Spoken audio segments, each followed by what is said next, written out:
বাংলাদেশের রাজনীতিতে কখন যে একটি সাধারণ মানবিক আচরণ ভয়াবহ রাজনৈতিক অস্ত্রে পরিণত হয় তা হয়তো আগে থেকে কেউই অনুমান করতে পারেন না।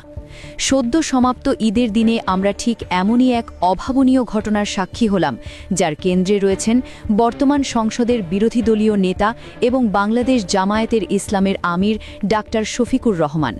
তার সরকারি বাসভবনে আয়োজিত ঐতিহাসিক ঈদ পুনর্মিলনীতে বিশ্বের অন্তত ১০০টি দেশের শীর্ষ কূটনীতিক ও রাষ্ট্রদূতরা উপস্থিত ছিলেন।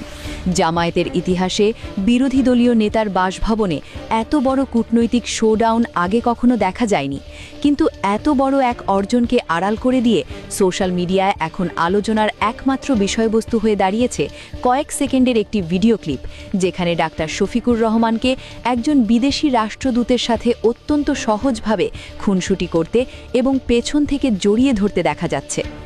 এই সহজ ও স্বাভাবিক আচরণকে কেন্দ্র করে সোশ্যাল মিডিয়ায় শুরু হয়েছে তীব্র ট্রোল ও সমালোচনা। অভিযোগ উঠেছে যে ছাত্রদল, বিএনপি এবং বিতর্কিত সাংবাদিক জুলকারনাইন শায়ের সহ একটি নির্দিষ্ট মহল এই ভিডিওকে সামনে এনে বিরোধী দলীয় নেতাকে ব্যক্তিগতভাবে আক্রমণ করছে। কিন্তু কেন এই সামান্য বিষয়কে এত বড় করে দেখানো হচ্ছে? রাজনৈতিক বিশ্লেষকদের মতে জামায়াতের এই বিশাল কূটনৈতিক গ্রহণযোগ্যতা অনেক পক্ষই হজম করতে পারছে না, যেহেতু ডাক্তার শফিকুর রহমানের বিরুদ্ধে হাওয়া ভবনের মতো মেগা দুর্নীতি কিংবা স্বৈরাচারী শাসনের কোনো অপবাদ নেই। তাই তার চরিত্র হননের জন্য এই ধরনের সস্তা মিডিয়া ট্রায়ালের আশ্রয় নেওয়া হচ্ছে। মজার ব্যাপার হলো, কিছুদিন আগে যখন তিনি গণ অভ্যুত্থানে আহত এক তরুণের মাথায় স্নেহভরে চুমু খেয়েছিলেন, তখনও এমন ট্রোল করা হয়েছিল, অথচ পরে জানা যায় সেই চুমু ছিল আন্দোলনের বীর সেনানীর ক্ষতের ওপর এক পরম মমতার ছোঁয়া। একটি রাজনৈতিক খুনসুটি নিয়ে যখন দেশ উত্তাল, ঠিক তখনই আড়ালে পড়ে যাচ্ছে রাষ্ট্রের চরম সব ব্যর্থতা।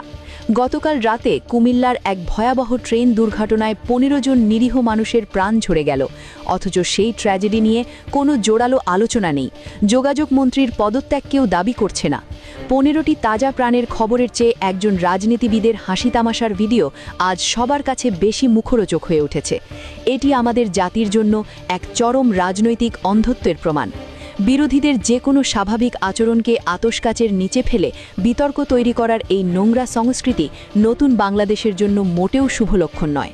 তবে দেশের ভেতরে সমালোচনা চললেও আন্তর্জাতিক অঙ্গনে জামায়াত এবং ডাক্তার শফিকুর রহমানকে নিয়ে বইছে প্রশংসার জোয়ার।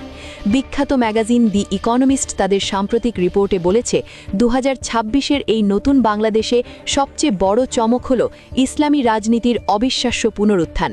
শেখ হাসিনার আমলে নিষিদ্ধ থাকা দলটি আজ মোট ভোটের প্রায় ৩/৩ পেয়ে দেশের প্রধান বিরোধী দল হিসেবে ইতিহাস গড়েছে। ইকোনমিস্ট বলছে, জামায়াত নিজেদের একটি অ্যান্টি এস্টাবলিশমেন্ট এবং দুর্নীতি বিরোধী শক্তি হিসেবে তুলে ধরতে সক্ষম হয়েছে। ডাক্তার শফিকুর রহমানের নেতৃত্বে জামায়াত এখন সরাসরি ক্ষমতায় যাওয়ার স্বপ্ন দেখছে। শরিয়া বলতে তারা মূলত ন্যায় বিচার, জনকল্যাণ এবং ক্ষমতার অপব্যবহার রোধকে বোঝাচ্ছে, যা সাধারণ মানুষের মনে এক নতুন আশার সঞ্চার করেছে। দেশের বাইরে থেকে যখন এমন ইতিবাচক বার্তা আসছে, তখন দেশের ভেতরে একদল লোক প্রোপাগান্ডা চালিয়ে সত্যকে ধাপাচাপা দেওয়ার চেষ্টা করছে। তবে সচেতন নাগরিকরা ঠিকই বুঝতে পারছেন তলের বিড়াল আসলে কোথায়। ডাক্তার শফিকুর রহমানের এই কূটনৈতিক সাফল্য এবং তাকে নিয়ে চলা এই ট্রোল রাজনীতিকে আপনি কিভাবে দেখছেন? ১৫ জন মানুষের প্রাণ কেড়ে নেওয়া ট্রেন দুর্ঘটনার চেয়ে একটি ভিডিও কি আসলেই বেশি গুরুত্বপূর্ণ? কমেন্টে আপনার সুচিন্তিত মতামত আমাদের জানান। আমাদের এই বিশ্লেষণতে ভালো লাগলে লাইক দিন, কমেন্ট করুন এবং শেয়ার করে সত্যের এই বার্তাটি সবার মাঝে ছড়িয়ে দিন। পরবর্তী সব চাঞ্চল্যকর এবং গভীর রাজনৈতিক আপডেটের জন্য আমাদের সাথেই থাকুন। ধন্যবাদ।